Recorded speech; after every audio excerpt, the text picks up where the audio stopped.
My husband read my diary not once, not twice, but 3 times, and each time he ended up making me apologize for what I wrote, but this time I had no reason to say sorry because he started this fight right in front of our kids. I'm trying to stay focused here, but my edibles have kicked in and I need advice. I have kept a diary since I was 10. It is my form of therapy, and I do not police my thoughts. I have never let anyone read my diary. My husband and I started dating over a decade ago. One day, a couple of months in, he was over at my apartment, and I had hopped in the shower. When I came out, he was sitting on the bed shell-shocked. He said he read my journal, which was mostly about my life as a newly single woman.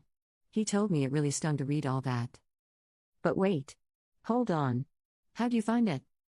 He said he was looking for matches.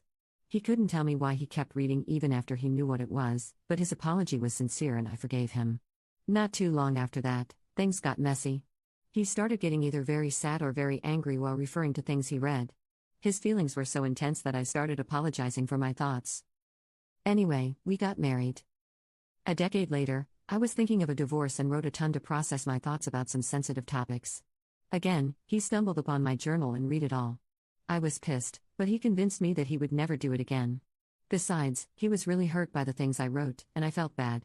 I let it go, but he started getting sad or angry again, thinking about what he had read.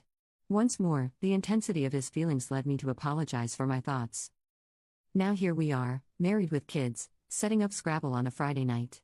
He went to find a piece of paper and came back quiet and distracted. I asked if everything was okay. He looked at me sharply and told me that he just read my journal. I tensed, thinking of how I recently tackled some tough feelings related to our different ethnic and religious backgrounds. I wrote things that would have been hurtful to read, and I was mortified knowing that he did read them, but I was also annoyed. Wait. You read my journal again? He blamed me for leaving it out and accused me of being a bad person for what I wrote, but honestly, I wasn't listening to him anymore. I just wanted to know why we were dealing with this again. It's pretty fudging basic knowledge that one shouldn't read other people's diaries, right? But look at him, forcing his way into my brain and shaming me for what he saw. I surprised myself by slamming my hand on the table. A third time? We were both hurt, but he was accusing me of overreacting while minimizing and deflecting from his behavior. He called me overly emotional when I cried over how violated I felt. This feels so wrong, like I committed a thought crime. So am I a jerk for insisting he's 100% wrong? I'm so mad, but I am doubting whether my reaction was proportional to what he did. On a scale of 1 to 10, 10 being terrible, what would you rate someone reading your journal? And would you apologize for the things you wrote? Commenter 1. It's almost a guarantee he has read it more than these 3 times. It's a gross violation of trust and privacy and he never will change. Commenter 2. He's snooping into your most private thoughts and then manipulating you into feeling guilty. Buy a small safe for your journal and maybe even a decoy journal where you fill every page with, "My husband is a snoop." He swore he'd never look again, but he's a liar. My husband violated my privacy. My husband is a diary addict. Edit. Thank you all for your comments. I am overwhelmed. For those suggesting therapy, I have been in it for a long time, and I credit it for listening to the little voice in my head instead of ignoring it. Therapy gave me the insight to see what he was doing in real time. But to those saying you're a jerk, all I can say is that this type of behavior has been normalized so much for me, and I have been gaslit for so long, that I automatically convinced myself it wasn't that bad. I feel like I'm emerging from the upside down, and I have to relearn basic social norms. You have no idea how sad all of this makes me. Update 1. We talked today, and he continued to minimize what he did and kept steering the conversation to how hurt he was reading what I wrote. I kept asking him if I shared those things willingly with him. When he said no, I told him that he can then deal with the consequences of his own actions by himself. I kept stressing to him what a big violation it was and that I needed space to think. I guess he's been stewing about it for the last few hours because tonight he started to yell at me in front of our kids and angrily tell them about what I wrote. He literally told them that I don't like that they are from his culture. Fudge man, why are you hurting them? To hurt me?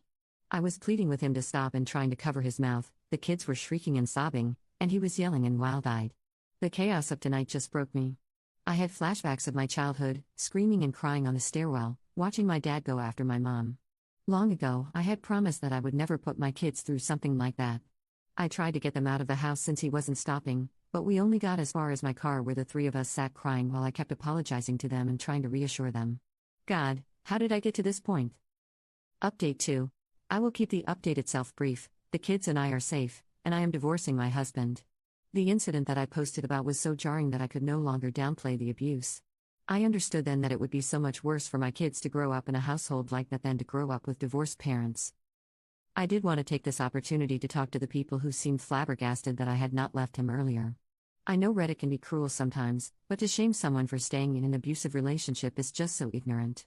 A person stays with an abuser for a myriad of reasons: fear, shame, mental health issues, lack of resources, lack of support, lack of money, the partner's coercive control, etc. Please educate yourself on abusive relationships before writing judgmental comments. In my case, I stayed because he was so good at manipulating and gaslighting, at sowing doubt and confusion, that I started taking notes during arguments because I felt like I was going crazy. He would say things and then deny up and down that he said them. He would tell me that I misinterpreted his words or that I had a bad memory or that I had anger issues.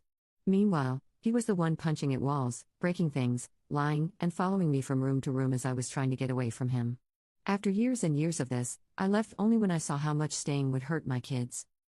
To those in emotionally abusive relationships like mine, I want you to know that I see you. This is real abuse, even if it doesn't leave physical scars. Update 3, 8 months later.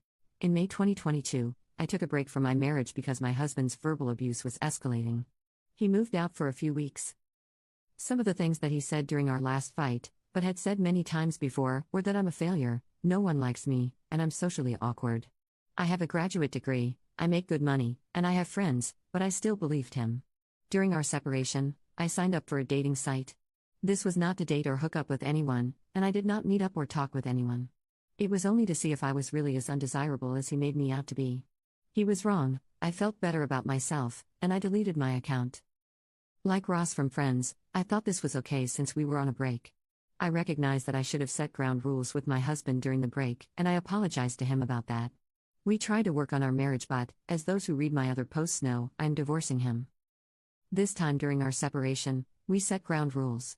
One of them, at his request, was that we refrain from dating sites and dating in general until the divorce is finalized. We both agreed. 2 days ago, I got a bank notification about some weird charges. When I looked into it, I saw that he had joined 2 dating apps and mistakenly charged our joint account. I took a screenshot and sent it to him without comment. He responded that it was okay for him to do that because I did it in the past. When I mentioned that we discussed and agreed to not do that, he said, "I'm just doing what you did." I said he was the one who specifically asked that we not join sites until the divorce was finalized, but again, he said that I did it last time, so it's okay that he did it. He's now acting overly friendly so that I will let this issue go, but I feel deceived and can't go back to trying to be amicable with him. I decided to limit our conversations to our mediation sessions, but he continues to insist he did nothing wrong and is accusing me of withdrawing like I always do and of making the divorce contentious. Am I a jerk for being bothered by what he did? I don't trust him, which makes me want to pull away, but maybe he's right that I don't know how to respond in a healthy way. He always accuses me of overreacting to things or of having unhealthy emotional responses, so if someone could please tell me what the healthy way to respond to this would be, I'm all ears. Update 4. Several months ago, I turned to Reddit because I knew something was wrong in my marriage, but I needed an outside perspective to tell me how wrong. I was the proverbial frog in boiling water. Since then, I've asked myself repeatedly why I didn't leave earlier.